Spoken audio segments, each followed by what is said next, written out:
Welcome, everyone, to today's Explainer. Okay, let's dive into this. Because today, we're unpacking a deeply moving story that literally unfolded right inside a courtroom in the United States. It's the kind of narrative that stops you in your tracks, forcing us to take a really hard look at our justice system and ask some, well, pretty profound questions about morality and responsibility. We're going to break down an incredible case that went way beyond just reading the letter of the law, cutting straight to the absolute heart of human empathy. A 15-year-old is caught stealing bread and cheese. Who is truly to blame? Now, this is the central moral dilemma of our explainer today. On the surface, the answer seems completely obvious, right? I mean, the person who took the stuff is to blame. Simple. But as we unpack the events of this specific trial, you're going to see how incredibly fast that simple assumption just falls completely apart when exposed to the full context of a person's life. So, let's start with the basic facts of the incident. We've got a 15-year-old boy who was caught red-handed stealing from a store. And what did he take? Just a simple packet of bread and cheese.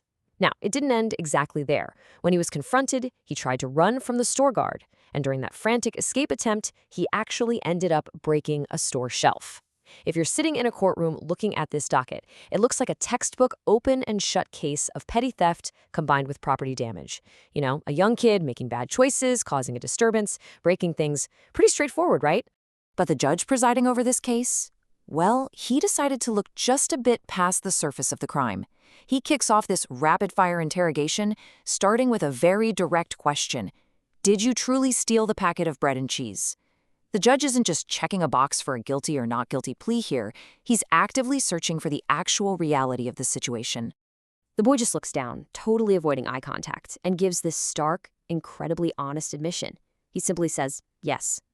And when the judge presses him, asking why he didn't just, buy it, the boy simply replies, I needed it. I had no money. What's so fascinating here is the complete lack of initial excuses. The boy isn't trying to weave some complex web of lies to get out of trouble. He's just stating a cold, hard fact of his everyday survival. So the judge, still probing, asks why he didn't just get the money from his family. And wow, here is where we see a massive emotional shift in the courtroom. The boy reveals that at home, it's just him and his mother.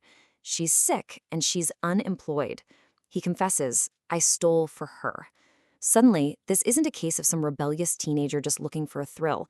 No, this is a 15-year-old child acting as the sole provider for his ailing mother. Then, the judge asks the logical next question, do you not do any work? And the boy's response reveals this truly heartbreaking systemic failure. He says, I was fired from the car wash for taking a day off to care for her. Think about that. This teenager actually tried to do everything right. He had a job. He was working honestly at a car wash to support his family, but because he chose to be a caretaker for his sick mother for just one single day, he was completely stripped of his livelihood. He was quite literally punished for doing the right thing.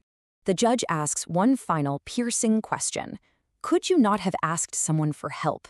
And this is absolutely crucial. The boy explains that since leaving his house that morning, he approached approximately 50 different people for help. 50 people. He begged for assistance, and 50 times he was turned away, ignored, or completely dismissed. Taking that bread and cheese wasn't some casual choice. It was an absolute, desperate last resort after society had entirely turned a blind eye to his suffering. The interrogation ends. The courtroom is completely quiet. The judge begins to deliver his verdict. He starts off by acknowledging the law, stating that theft, especially stealing something as basic as bread, is a shameful crime. But then, he delivers a profound thesis that completely shifts the gravity of the entire room. He declares, but we are all responsible. The guilt for this crime, the judge argues, does not belong solely to the desperate child standing before him. To back up this extraordinary statement, the judge does something totally unprecedented. He finds everyone in the courtroom. He states that every single person present, himself included, is guilty. He literally reaches right into his own pocket, pulls out $10, and declares that every person in that room is fined $10. And to ensure compliance, he orders that absolutely no one is permitted to leave the courtroom until they've paid their share. But the judge isn't finished yet, not even close. He immediately contrasts that $10 collective fine with a massive number, $1,000. This is the penalty slapped directly onto the store owner. Let's break down the judge's rationale for this specific, heavy penalty. The store owner is fined $1,000. Why? Because, as the judge puts it, the store lacked basic humanity. Instead of seeing a starving child in desperate need of compassion, the store owner saw only a criminal and handed a hungry boy right over to the police. To enforce this, the judge issues a strict ultimatum. If the $1,000 fine is not paid within 24 hours, the court will formally order the store to be sealed and closed down.